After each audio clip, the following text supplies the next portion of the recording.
All right, Antonio Tarver speaks on the Inoue Terence Crawford debate. Let's speak on it. Thumbs up the video, share the video, subscribe to the channel. The subscribe button is the bell icon button. Hit all notifications, increase your chance, get notifications. We go live or drop video financially. Want to support the channel? Cash App, $ CJ Good 313, Venmo CJ Good 313, PayPal link in the description. Hit the link tree. Find me on Twitter, Instagram, Spotify, Anchor, Cash App, Venmo, PayPal, or you want to call it Twitter X, whatever you want to call it. Tonio Tarver comparing Inoue to Crawford is disrespectful, questions the level of competition. So, I mean, anytime you start to get down there in the lower weight classes, don't nobody know nobody, especially in America. Don't know, but they discredit you because you got to remember it ain't been too many, for the most part, the Black American has been the most dominant fighter in America. When the last time it's been a top Black American fighter? Most uh Mexican American fighters consider themselves Mexican. You know what I'm saying? So you got to ask yourself, when has it been another top white fighter around? You know what I'm saying? Especially the casual fans, most times it's, for before this Mayweather era, it was all about the heavyweights. So when has it been a top white heavyweight? When has it been the top, white fighter? So for the most part, all they really synonymous is the black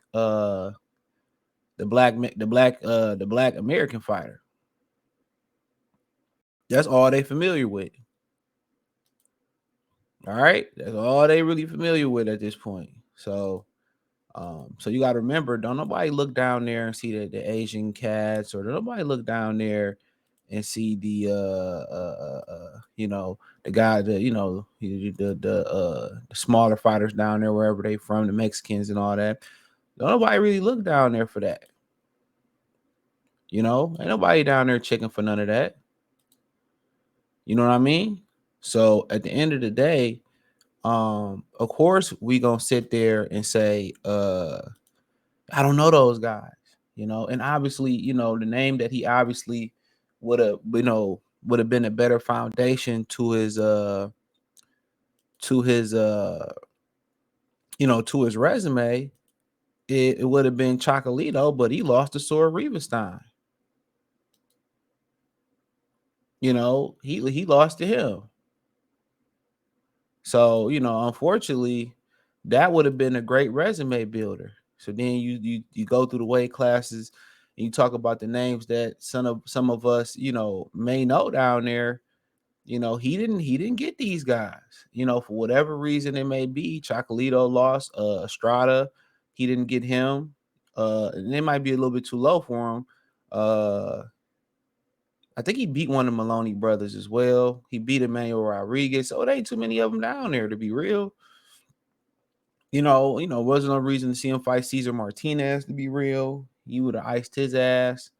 So and him and Bam is quite some spots, away from each other. So really only one you could say was Chocolito, but he lost and got out his prime. Estrada, maybe I feel like he would have blew through Estrada. I think he got one of the Maloney brothers. He got Emmanuel Rodriguez, because that's the one that touched his daddy. So he pushed his dad and got murked. So really, it ain't really his fault, but it ain't too much you can say about it. We live in a society where it's name brand. I say this all the time. It's not about the quality of opponent. It's just about the name brand of the opponent. Errol Spence and a lot of PBC resumes were built on the name of the brand, not the quality opponent. That's why when they stepped up and they cross the street or they fight somebody solid, they get scorched because y'all going off the name brand. Y'all not going off the quality of opponent. But he said, I don't think it's even a discussion when you look at the body of work that Terence Crawford has done. People forget that he moved up a couple weights, said Tarver on his channel. He says the name brand fighters on his resume compared to Inoue. I'm not taking anything away from Inoue. I think he's one of the top fighters, but at the lower weight weights. They just don't have enough key players. I'm not saying those guys can't fight, but they just don't have the visibility like all the great fighters that Terence Crawford has faced over the years. So you look at who he fought, Donaire twice. I mean, that's probably the most notable name to people. Marlon Talapis, he's solid. Nobody really seen him fight before that. Um, Jason Maloney, I know he fought one of the Maloney brothers. Emmanuel Rodriguez, Fulton. Well, that's probably the big Fulton and Donaire. Jamie McDowell, I watched that fight. Paul Butler, I seen that fight. Juan Carlos Pena, and he right. He's exactly right. Visibility is key, and the average person don't know none of these guys. Shit, the average boxing fan don't know none of these guys. It's kind of like being that cruiserweight. I think it's a glorified cruiserweight. So, even though these guys might not be talented fighters, some of the best, but these aren't the guys that you're gonna have going to the Olympics. So going to the Olympics and having an eye for years. I mean, yeah, we know Will Crawford resume. Inoue is now coming along. He's 30 years old. The fact he's been a champion over 10 years, said Tarver. Where has he been? He's been fighting off the radar in countries, but he hasn't been in the boxing eyes. Unless you're a true boxing fan or a boxing business, you have to know about Inoue for the duration of those 10 years. But now, in the last few years, we've been hearing a lot about Inoue. From the looks of it, his skill, his talent level definitely meets the optics. He says, but in order for him to get to those super fights where their pay-per-view to see a new one, we're gonna have to see him have to see who's the beat the pod is, and always who you fight, A side, B side, the two great fighters coming together always make for great showdowns, said Tarver.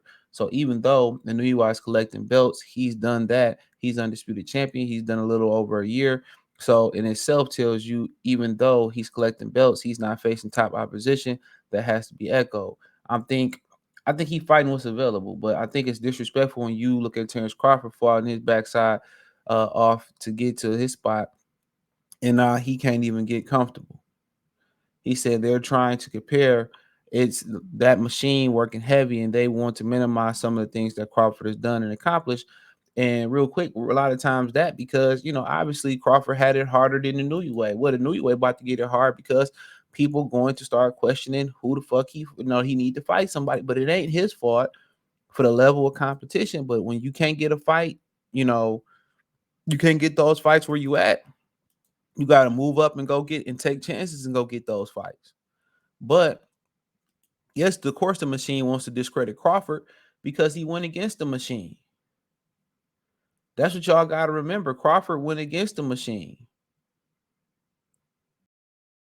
He went against the machine. They didn't want Crawford to get in here. Crawford fought against the grain. Now, that's an uphill battle um now for Inoue. Now the Americans paying attention. Now he's about to face an uphill battle. Now he's about to face an uphill battle because people gonna want to see him fight names. They're gonna say, well, you getting in there with Tank and you need to fight this guy, that guy. He gotta get names. That's all they care about today. They don't care that the Balenciaga shirt and the South Pole shirt both made in the same shop, made of the same material. They don't care. What make one shirt $10 and what make another shirt $1,000 is a brand name. And that's one of the things that people need to get out their head. Shit can be butt ugly, but they wear, oh, it's Balenciaga. Not even knowing Balenciaga history is making dresses. They start off making dresses. And y'all want to know why these dudes are so feminine these days. They start off making dresses. No cap. Y'all wearing girl clothes. Remember they was wearing them Robin jeans with their booty shining and stuff of that nature. But all people care is about the brand name. They don't care about the material. They don't care about the craftsmanship. Now, if you want to go buy some Balenciaga shoes and they was handcrafted and they took hours to make and hours to paint and all that shit, then hey, that might be worth it. That's an investment. But the problem with the hip hop culture is that can be hot today and tomorrow it could be you done spent $1,000 on a pair of shoes, 2,000 a pair of shoes, and ain't nobody wearing them tomorrow. It didn't change like the weather.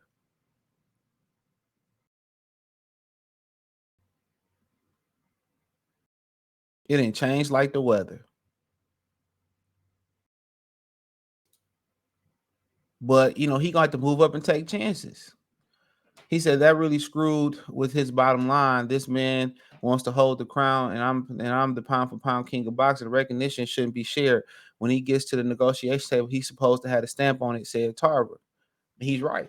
What they did it to Andre Ward, they tried to do it with Mayweather when he left and came back and tried to give it to Pacquiao. Excuse me. So we didn't seen them do this before. This ain't nothing new. But for Inoue to go to that next level, um, for Inoue to go to that next level, um, the names that he gonna have to get on his resume, because they was trying to do that with Chocolito and what was that, Andre Ward? They always do that. A lot of it got a racial component to do with it. A lot of these writers in America, they don't see nobody white American that look like them, so they gonna put the next best thing they can find to adopt to put on a pound for pound list. They got behind Manny Pacquiao. Now I was listening to Blood talk about how Crawford and Spence, Coach Malachi, I think he said on his show how Crawford and Spence created a civil war in America, and that Pacquiao and Mayweather was more of a regular war. But I disagree. There was a civil war going on between Pacquiao and Mayweather.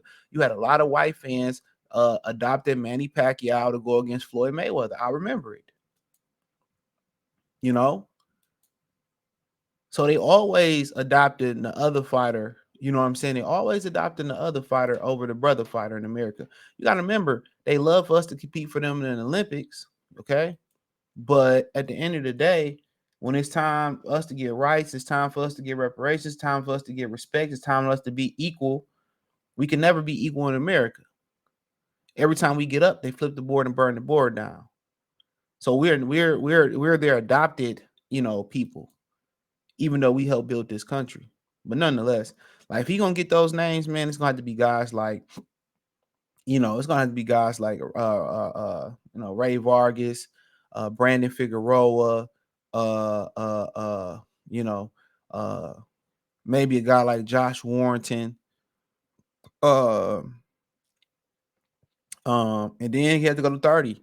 I think Osheik Foster might be out of there by then, but Osheik is with Top Rank. Now Rade might be out of there by then. He might have been moved up. So really, it ain't really much to do. Really the Tank Davis fight, the Figueroa fight are his two main fights. Gary Russell, he inactive, maybe an Oscar Valdez fight. So there's some fights there, but it's just gonna be hard for him to kind of get to that level. But you never know what's on the horizon of boxing, who coming and who going. So hey, thumbs up the video, share the video, subscribe to the channel. The subscribe button is the bell icon button. Hit all notifications, increase your chance, get notifications. We go live or drop video. Financially, want to support the channel? Cash App, $ CJ Good 313, Venmo CJ Good 313, PayPal link in the description. Hit the link tree. Find me on Twitter, Instagram, Spotify, Anchor, Cash App, Venmo, PayPal, Apple Podcasts, Google Podcasts, the whole nine. Check out the Box News playlist. Peace.